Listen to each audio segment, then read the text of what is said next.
Olá pessoal, a paz de Cristo para todos vocês.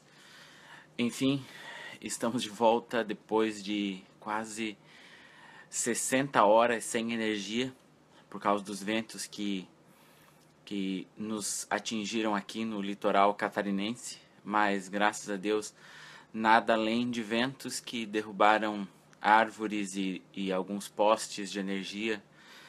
Mas enfim, nós estávamos há quase 70 horas sem energia e agora, graças a Deus, já estamos de volta. Chegou essa madrugada, eram umas 3 horas da manhã.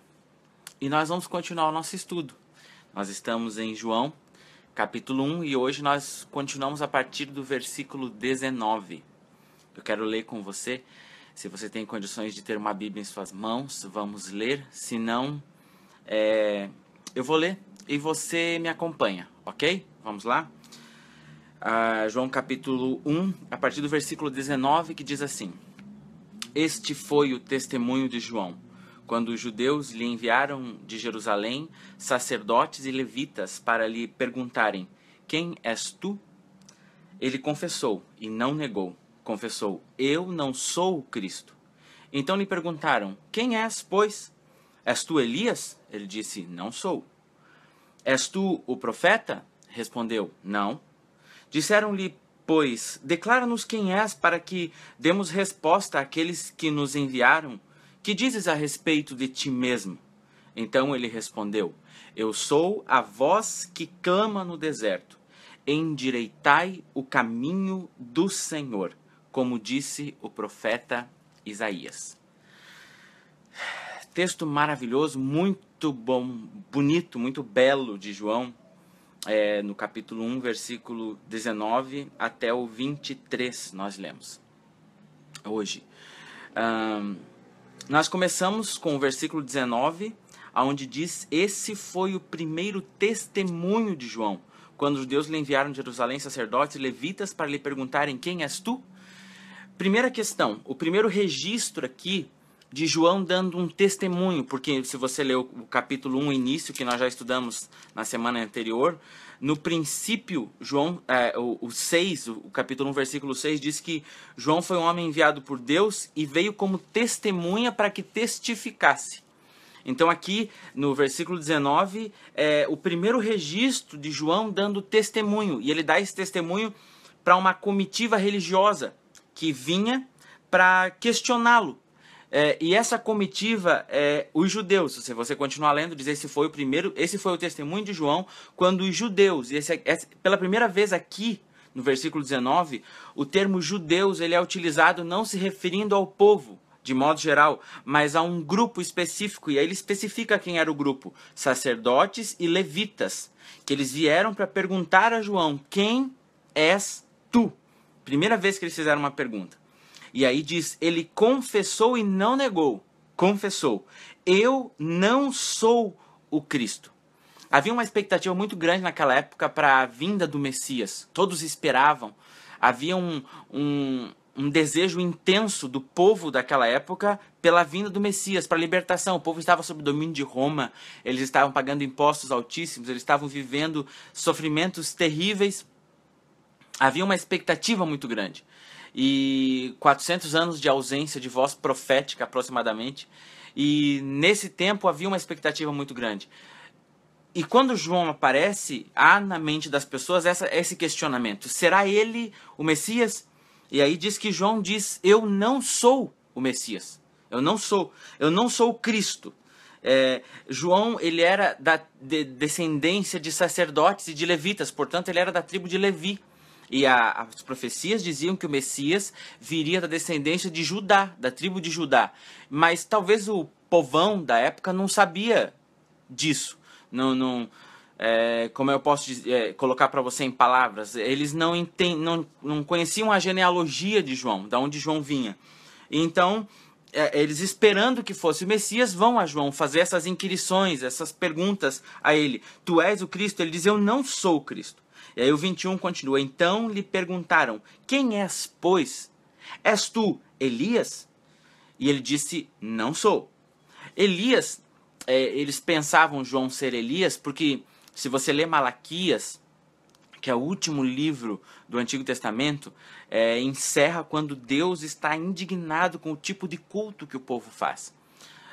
Todo o livro de Malaquias, do profeta Malaquias, é um livro que trata de um diálogo entre Deus, uma conversa entre Deus e o povo. Deus fala, o povo retruca.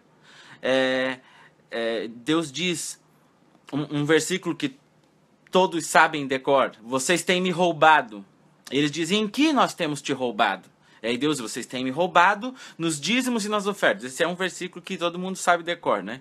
Mas todo o livro de Malaquias trabalhou nessa questão. Deus fazendo uma afirmação, o povo retrucando Deus e Deus explicando para o povo por que Deus tinha feito aquela acusação para o povo.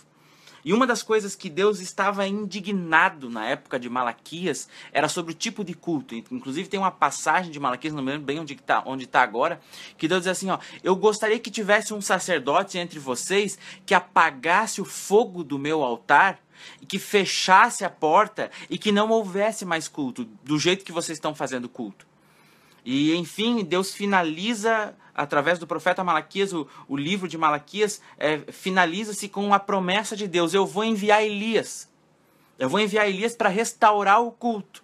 Eu vou enviar Elias para restaurar esse amor, esse zelo, esse fervor que você já não tem mais.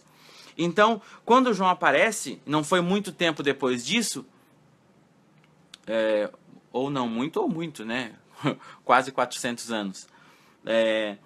Quando João aparece, eles pensam que João é Elias. Eles pensam que se trata de Elias. E eles dizem: tu és Elias? Ele diz: não, não sou eu. E interessante que era a roupa de Elias, né? Nós já sabemos como ele se trajava, com roupa de pele de animal, com cinto de couro, e tinha uma dieta bem estranha, gafanhoto, mel silvestre. Era fácil copiar as roupas de Elias. Era fácil copiar o estilo de Elias, mas não o tom de juízo de João e de Elias. João e Elias tinham um tom de ministração, de pregação, de chamamento, que girava em torno de chamada ao arrependimento.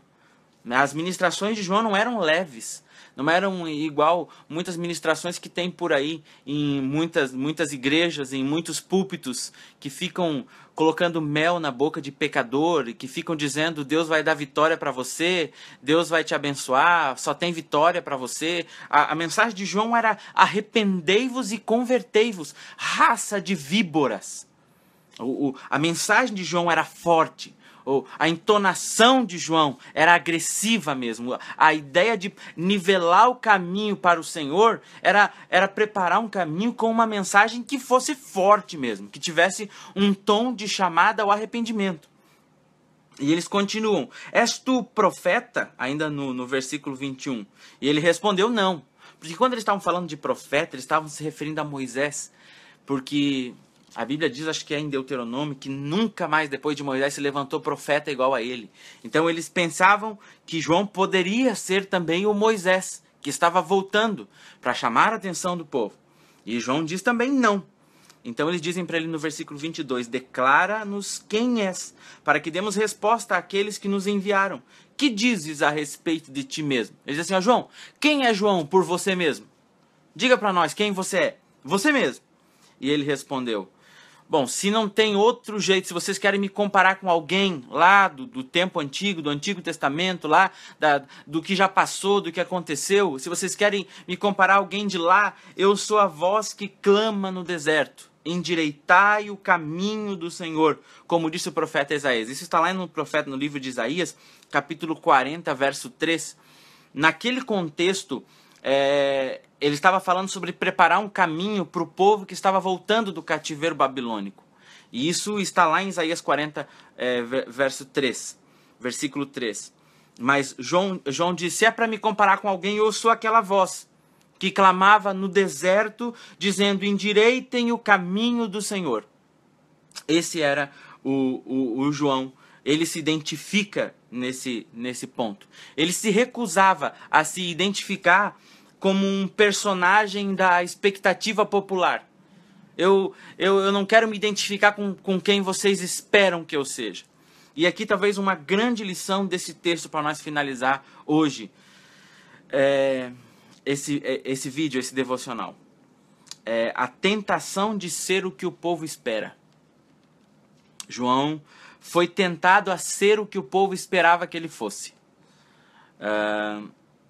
O povo esperava que ele fosse Messias, esperava que ele fosse Elias, esperava que ele fosse Moisés. Mas João se recusava a se identificar com aquilo que o povo esperava que ele fosse. Nós vivemos num tempo de uma crise de